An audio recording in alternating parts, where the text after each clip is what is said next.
Hi there, welcome to the first episode of Gridiron TV for 2012. I'm your host, Stuart Young.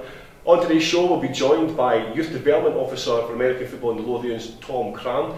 We'll also be joined by McDonald, the Chairman of the Kilbride Pirates.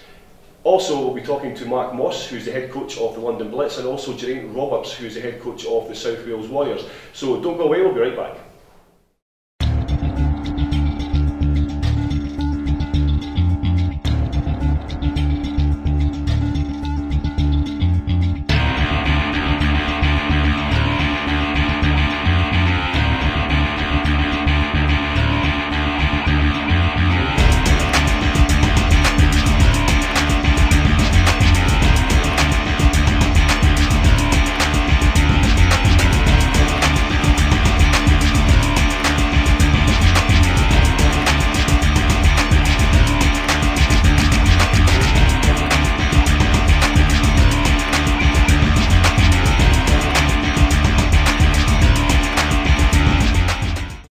Hi, welcome back to Gridiron TV. I'm joined by Youth Development Coach Cramb. Tom, thanks for joining us on Gridiron TV. It's a pleasure. Good this up.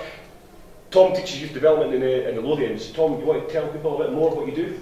Yeah, it's work in the schools and communities around Edinburgh, Lothians, now into Fife, just moved to Fife as well, and hope to move into West Lothian, the Livingston area as well. It's the realisation that you can't expect kids to come and play adult football just straight out without actually playing the game.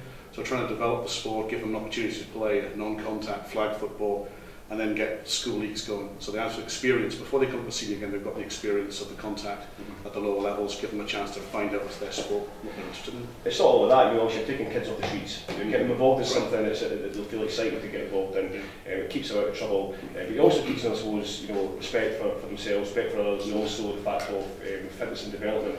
How do you work that then with the kids? How do you manage to get them off the streets? How do you promote that? Yeah.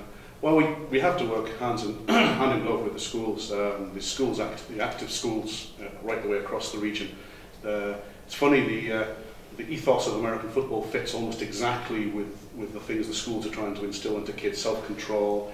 American football is this whole sport of incredible amounts of violence, but keeping it all under control. So when the play's finished, you get it and go back and have to focus on the next play.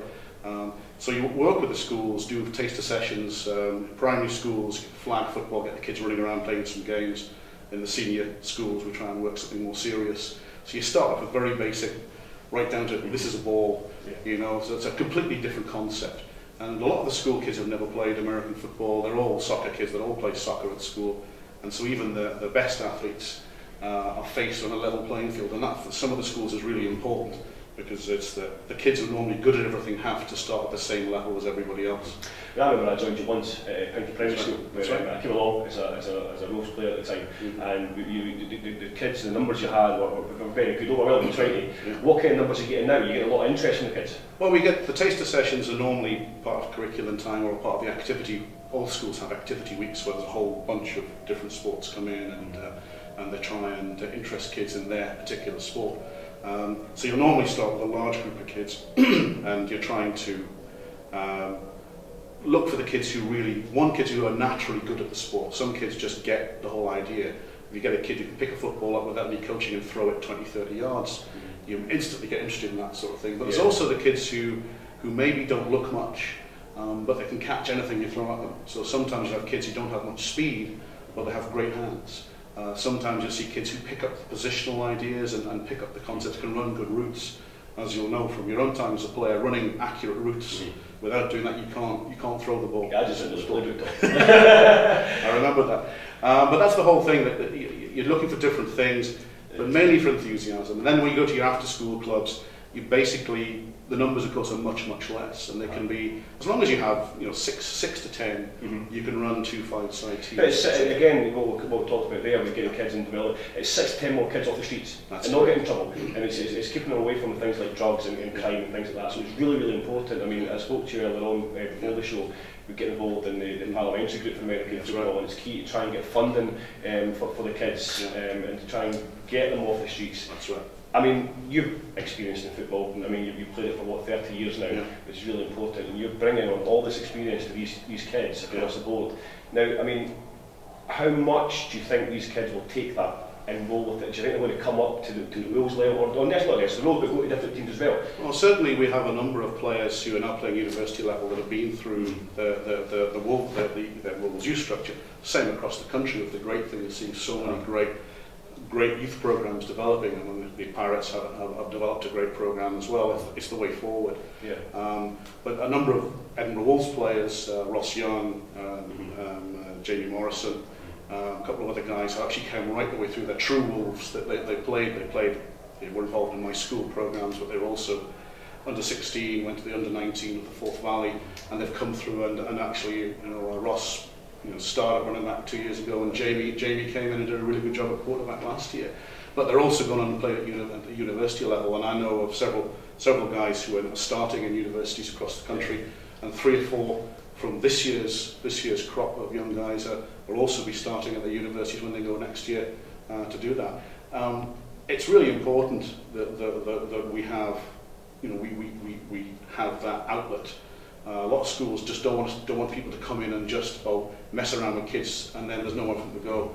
One of the big things schools want is they want kids not just to have the experience, but they want if the kids want to play the sport, they want to come through. And the great thing developing in Scotland particularly is there's so many teams, there's so many universities involved now. So wherever the kids go, if they move house or they go to university, there's a team for them to play elsewhere. And outlet, the schools really, they don't want sport for the sake of it.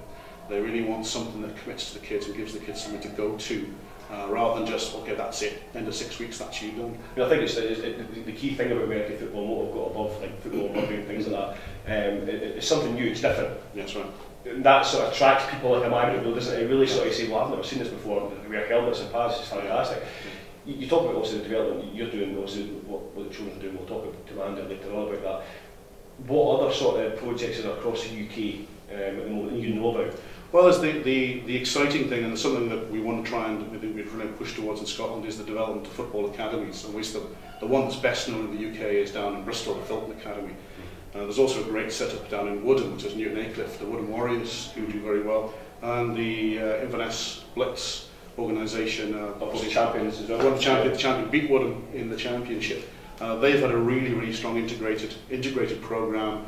The council's bought into it, the schools have bought into it. I was up there a few years ago in these kind of small kind of community halls, and get the local primary school kids just running around, throwing footballs all over, running around, having a really good time, but at the same time being introduced to the sport.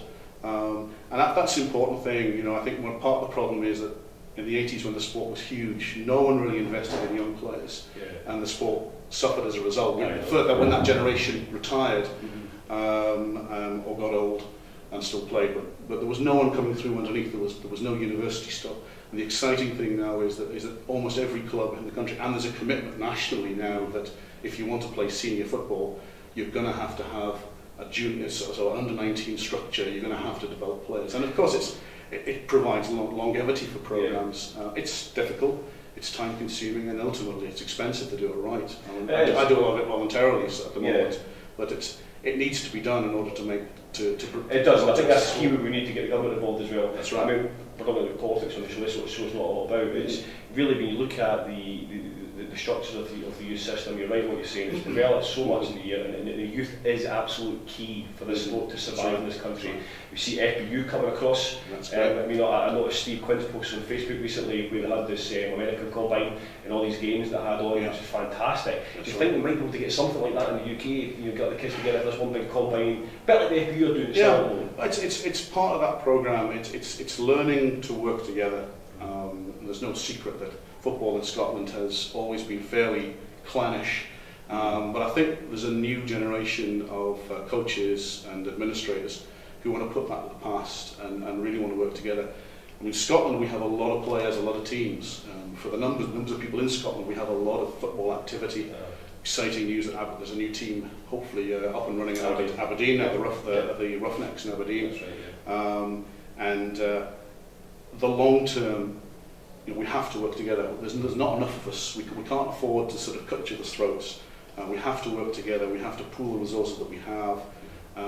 Obviously, the political situation in Scotland may change radically. We've got to be ready if that change comes. We've got to be ready to deal with that the political reality of how do we work with a new government. I mean, it's just we have to plan it now. Funding. Yeah, exactly. Yeah. And ultimately, at the end of the day, it's about the greenbacks. It's about the cash. We need to get ourselves in a situation where we can promote ourselves to a point where money can be put into the game, but spent in the right way, not on expensive import players, but on development coaches. I mean, Inverness have done really well.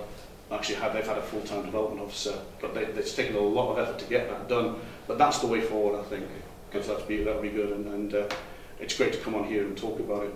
Well, that's what this show's all about. So, I mean, obviously, Tom, I appreciate you coming on a short notice, so I really appreciate that. It's a pleasure. I wish you all the best in the development. The kids, Thank you very much. you know, hopefully we'll have you on the show in the future. And when I say get your kids involved in the show as well, and we still get to learn more about the sport and what's surrounding the sport in the UK. So, thanks very much for joining us. Look forward to it. Thank you. Don't go away, and Gridiron TV, we'll be right back.